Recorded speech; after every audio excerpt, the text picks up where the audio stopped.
আমরা দেখব exception handling. তো সবার আগে জানতে হবে এক্সেপশন জিনিসটা কি।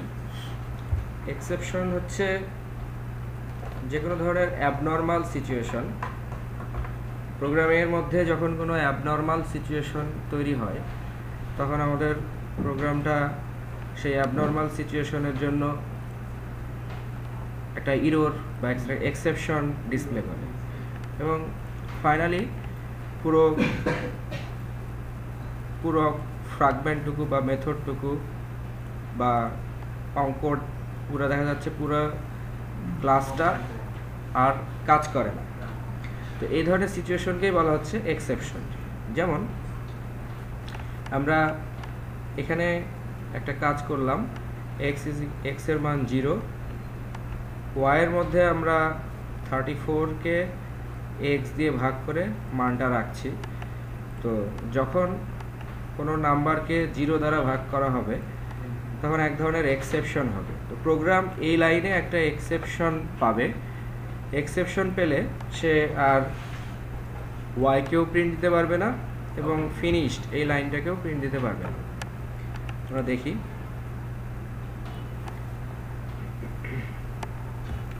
তো এখানে দেখা যাচ্ছে যে সবার নিচে একটা লাইন ছিল ফিনিশড এবং এখানে আমরা ওয়াইকে প্রিন্ট দিতে যাচ্ছিলাম, কিন্তু ঠিক এই যে 7 নম্বর লাইনে একটা প্রবলেম অ্যারাইজ করার কারণে দেখা গেল যে পুরো ক্লাসটা আমাকে বা পুরো অ্যাপ্লিকেশনটা আমাকে কোনো আউটপুট দিতে পারলো না।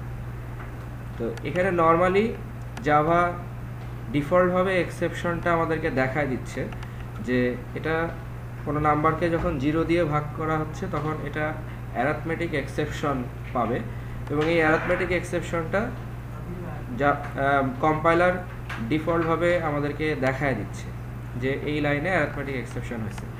কিন্তু আলটিমেটলি আমরা কি পেলাম না, যে এই যখন প্রোগ্রাম কোনো একটা যা লাইনে এক্সেপশন থ্রো করবে তখন সেই লাইনটার কারণে পুরো আউটপুটটা বা সব কিছু বন্ধ হয়ে গেল। তো এক্সেপশন হ্যান্ডলিং বলতে বোঝায় যে যখন আমরা এই প্রোগ্রামটাকে যখন সঠিকভাবে হ্যান্ডেল করতে পারবো তাহলে যে অংশটুকুতে কোনো এক্সেপশন দেখা দিবে সেই এক্সেপশনের অংশটুকু শুধুমাত্র প্রিন্ট হবে না, বাট অন্যান্য অংশগুলো আবার ঠিক মতো কাজ করবে। কিন্তু এখন প্রবলেম হওয়ার কারণে দেখা যাচ্ছে যে এই একটা লাইনে প্রবলেম সৃষ্টি হওয়ার কারণে কোনো অংশটুকুই আর আউটপুট দিচ্ছে না। তো যদি সঠিকভাবে আমরা এক্সেপশন হ্যান্ডেল করতে পারি তাহলে যেই অংশে প্রবলেম হবে সেই অংশের জন্য একটা আলাদা আউটপুট থাকবে আর অন্যান্য অংশগুলো তখন আবার আগের মতো সঠিকভাবে কাজ করবে। তো এই ব্যাপারটাকে বলা হচ্ছে আসলে এক্সেপশন হ্যান্ডেল। ঠিকমতো এক্সেপশন হ্যান্ডেল না করতে পারলে দেখা যাচ্ছে যে আমার প্রোগ্রাম ওই একটা লাইনের কারণে পুরো অংশটুকুই কাজ করবে না। তো আমাদের উদ্দেশ্য হচ্ছে যে ওই যে জায়গাগুলোতে এক্সেপশন হতে পারে সেই জায়গাগুলোতে আমাদেরকে ঠিকমতো এক্সেপশনটা হ্যান্ডেল করতে হবে। হ্যান্ডেল করলে তখন আমরা দেখব যে বাকি অংশগুলো আবার ঠিকঠাক আউটপুট দিচ্ছে। যে অংশটাতে এক্সেপশন হচ্ছে সেই এক্সেপশন অংশের জন্য এক ধরনের একটা হ্যান্ডেলিং আউটপুট থাকবে, এছাড়া অন্যান্য অংশগুলো আবার ঠিকঠাক মতো কাজ করবে। তো এই ব্যাপারটাকে বলা হচ্ছে আসলে এক্সেপশন হ্যান্ডেলিং। এখন আমরা দেখব যে কিভাবে আসলে এই এক্সেপশন হ্যান্ডেলিংটা করা হয়। এক্সেপশন হ্যান্ডেল কিভাবে করা হয় সেটার আগে আমাদেরকে জানতে হবে যে এক্সেপশন আসলে কি। এক্সেপশন আসলে হচ্ছে থ্রোয়েবল ক্লাসের একটা সাব ক্লাস। অর্থাৎ থ্রোয়েবল ক্লাসের দুইটা সাব ক্লাস আছে, একটা হচ্ছে ইরর এবং এক্সেপশন। আর থ্রোয়েবল ক্লাসটা আবার ডিরেক্ট এক্সটেন্ড করে হচ্ছে অবজেক্টকে। তো থ্রোয়েবল ক্লাসের দুইটা ডিরেক্ট সাব ক্লাস, একটা হচ্ছে ইরর এবং একটা হচ্ছে এক্সেপশন। তো এক্সেপশনের ভিতরে এরকম বিভিন্ন টাইপের এক্সেপশন আছে, আবার ইররের ভিতরে এরকম বিভিন্ন টাইপের ইরর আছে। তো আমরা আসলে এই এক্সেপশনগুলোকে হ্যান্ডেল করব, যত ধরনের এক্সেপশন আছে। তো ইরর জিনিসটা কি? ইরর হতে পারে যে কোনো ধরনের critical error which is not acceptable in normal application program. Error কী ধরনের ইরর হতে পারে সেটা আমরা পরে দেখছি। আর এক্সেপশনটা হচ্ছে কি? Possible exception in normal application program execution, এবং এটা possible to handle by programmer এটাকে হ্যান্ডেল করতে পারে। তাহলে আমরা এক্সেপশনটাকে হ্যান্ডেল করা শিখব। এখন এই যে এখানে আমরা যেটা দেখলাম যে থ্রোয়েবলের মধ্যে ইরর এবং এক্সেপশন দুইটা সাবক্লাস। এখন আমরা দেখে নিব যে ইরর এর ভিতরে কি কি ধরনের আরও বিভিন্ন ধরনের কি ধরনের সাবক্লাস আছে। যেমন থ্রোয়েবলের ভিতরে আছে হচ্ছে ইরর, ইররের মধ্যে আবার আছে হচ্ছে মূলত 3 ধরনের ইরর, যেমন লিঙ্কেজ ইরর, তারপরে থ্রেড ডেথ, আর একটা হচ্ছে ভার্চুয়াল মেশিন ইরর। এগুলোর আবার বিভিন্ন সাবক্লাস আছে, ঠিক আছে। এখন আমরা দেখে নেব হচ্ছে এক্সেপশন। এক্সেপশনের মধ্যে আবার বিভিন্ন ধরনের থ্রোয়েবল ক্লাসের ভিতরে ডিরেক্ট সাবক্লাস হচ্ছে এক্সেপশন।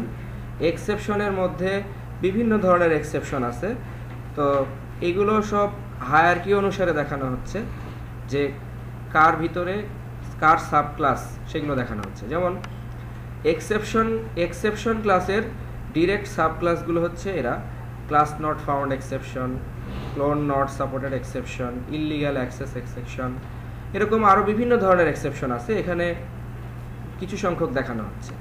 আরেকটা আছে হচ্ছে রান টাইম এক্সেপশন। এই রান টাইম এক্সেপশনের আবার বিভিন্ন সাবক্লাস আছে, যেমন অ্যারিথমেটিক এক্সেপশন,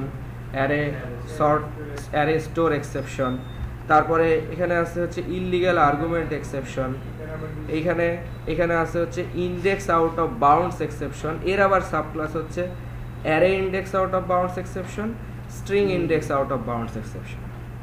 তারপরে এখানে আবার এই রান টাইম এক্সেপশনের আর একটা এক্সেপশন আছে নাল পয়েন্টার এক্সেপশন।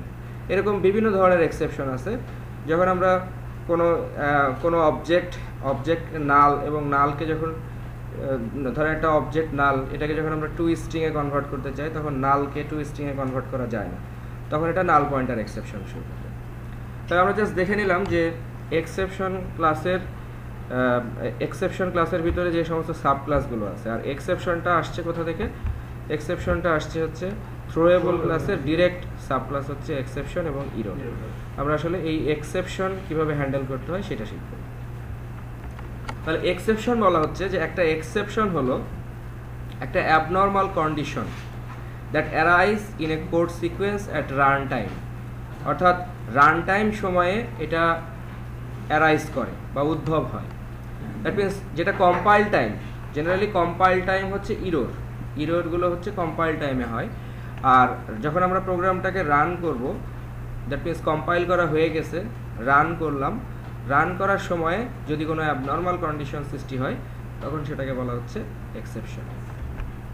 এক্সেপশনগুলো হ্যান্ডেল করার জন্য 5টা কিওয়ার্ড আছে। সেই কিওয়ার্ডগুলো হচ্ছে ট্রাই, ক্যাচ, থ্রোজ এবং ফাইনালি।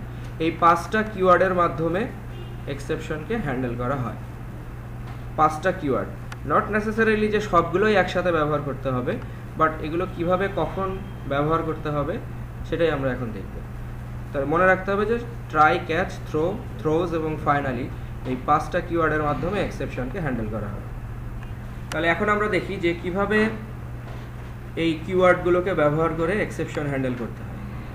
তো আমরা প্রথমে এটার আউটপুট দেখলাম যে যখন এই 7 নম্বর লাইনে একটা প্রবলেম হচ্ছে, তখন 7 নম্বর লাইনের প্রবলেমের কারণে প্রোগ্রামার নিচের আউটপুটগুলো দিতে পারছে না। এখন আমরা দেখব যে এক্সেপশন হ্যান্ডেল কিভাবে কাজটা করে। আগের কোড সিকোয়েন্সকে আমরা এখন একটা ট্রাই ব্লকের মধ্যে নিব। নিয়ম হলো যে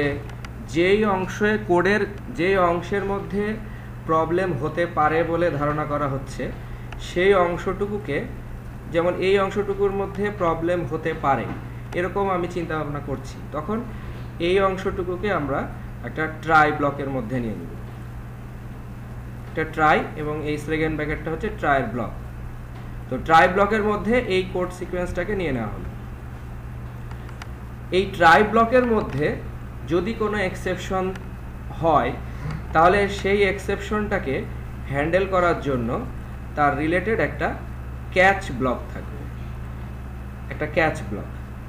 এবং এই ক্যাচ ব্লকের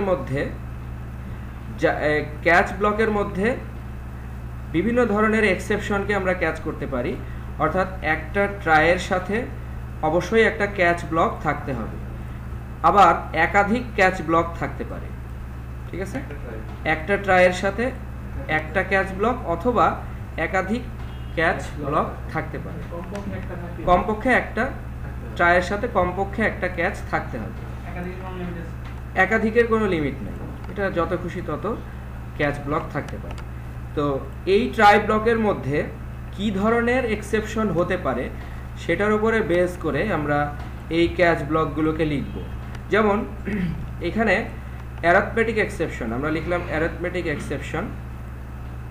এরপরে এর পরের ক্যাচ ব্লকে আমরা লিখলাম যে array index out of bounds exception, মানে এখানে আমাদের একটা অ্যারিথমেটিক এক্সেপশন হয়েছে এবং পরের লাইনে আমি একটা অ্যারে তৈরি করছি যার লেন্থ হচ্ছে 2, কিন্তু আমি প্রিন্ট দিচ্ছি হচ্ছে Z3। তো Z3 তো এই ইন্ডেক্স পজিশনের মধ্যে নাই, তখন সেটা একটা এক্সেপশন দিবে, সেই এক্সেপশনটার নাম হচ্ছে array index out of bounds exception. তো যখন আমরা এরকম মাল্টিপল ক্যাচ ব্লক ব্যবহার করব তখন আমাদেরকে খেয়াল রাখতে হবে যে উপরের যে ক্যাচ ব্লকটা থাকবে এবং নিচে যে ক্যাচ ব্লকটা থাকবে, নিচের যে ক্যাচ ব্লকটা সেটা অবশ্যই এই উপরের চেয়ে সুপার ক্লাস হতে পারবে না। দ্যাট মিন্স যে সুপার ক্লাসের এক্সেপশনকে উপরে রেখে সাব ক্লাসের এক্সেপশনকে নিচে রাখা যাবে না। এক্সেপশনগুলোকে এমনভাবে সাজাতে হবে যেন সুপার ক্লাসের এক্সেপশন, যেমন এখানে আমরা দেখতে পাচ্ছি অ্যারিথমেটিক এক্সেপশন, তারপরে আমরা দেখতে পাচ্ছি array index out of bounds exception. তো এখানে যদি আমরা খেয়াল করি যে অ্যারিথমেটিক এক্সেপশন হচ্ছে এইখানে আছে অ্যারিথমেটিক এক্সেপশন, আর এরপরে array index out of bounds exception, এটা হচ্ছে ইন্ডেক্স আউট অফ বাউন্ডসের এক্সেপশন, ঠিক আছে, অ্যারে ইন্ডেক্স আউট অফ বাউন্ডসের এক্সেপশন।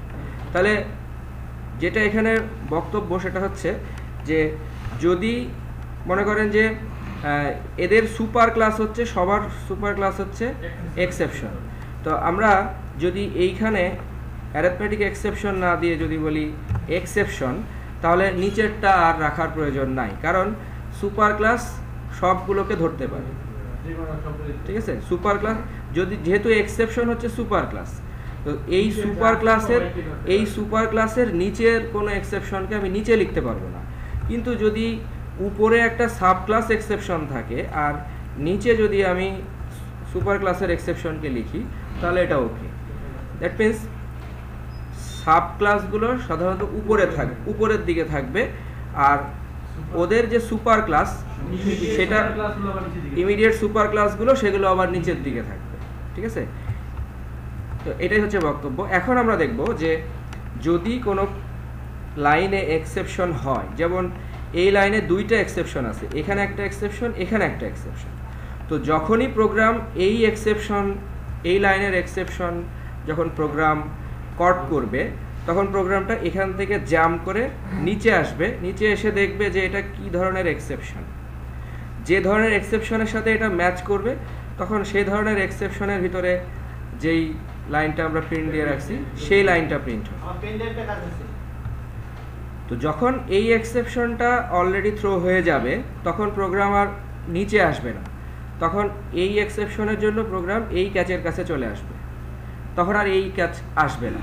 কিন্তু যদি এই এক্সেপশন না থাকে, তখন এই এক্সেপশন থাকে, তখন প্রোগ্রাম এই ক্যাচের কাছে না এসে নিচের ক্যাচের কাছে চলে আসবে, ঠিক আছে। আর নিচে আমরা একটা লাইন প্রিন্ট দিয়ে রাখছি, এই নিচের লাইনটা যেহেতু আমরা আগের প্রোগ্রামে আমরা দেখলাম যে নিচে একটা লাইন প্রিন্ট দেওয়া ছিল, কিন্তু এই লাইনে এক্সেপশনের কারণে প্রোগ্রামটা নিচের প্রিন্টটা আর আসছিল না। এখন আমরা দেখব যে যেহেতু আমরা সঠিকভাবে এক্সেপশন হ্যান্ডেল করলাম সেজন্য এই নিচের লাইনটাও এখন আসবে, যদিও এখানে এক্সেপশন হয়। এক্সেপশন হোক অথবা না হোক প্রোগ্রাম এখানে আসবে। তাহলে আমরা দেখে নিই এটার আউটপুট, যেখানে আমরা দেখতে পাচ্ছি যে you have a problem at calculation, আমরা এখানে লিখছি যে you have a problem at calculation, আর নিচে আমরা লিখছি যে ফিনিশ।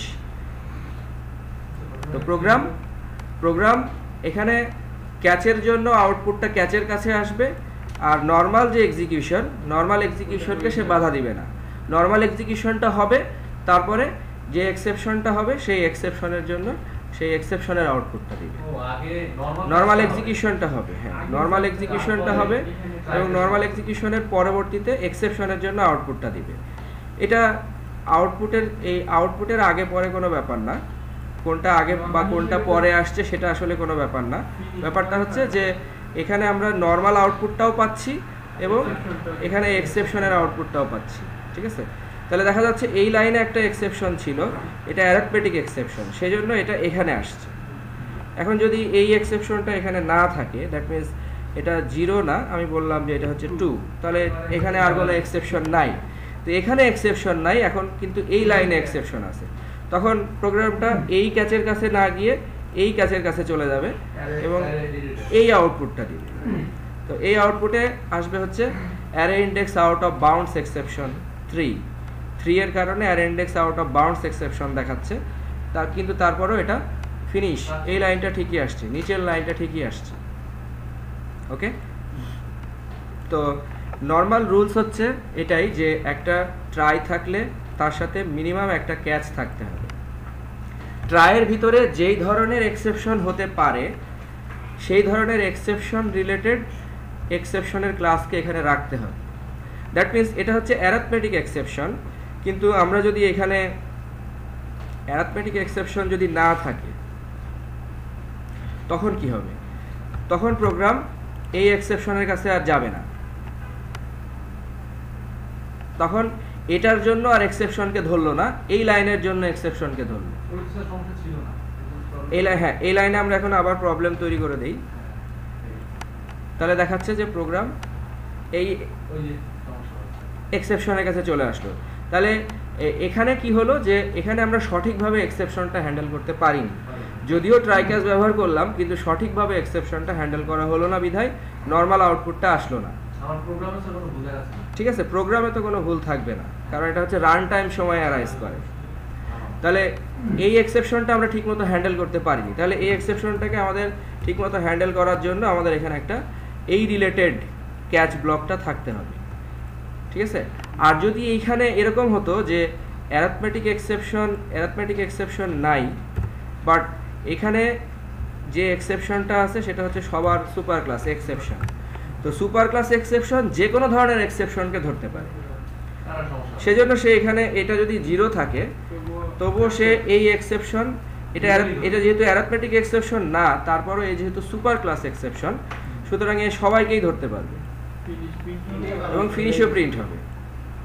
তো এটা যদিও ভালো, কিন্তু নিয়ম হচ্ছে অ্যাকচুয়ালি যেটা যেই ধরনের এক্সেপশন ওই ধরনের এক্সেপশনকে এখানে রাখা, সো দ্যাট আমি সহজেই বুঝতে পারি যেন এটা কি ধরনের এক্সেপশন হচ্ছে।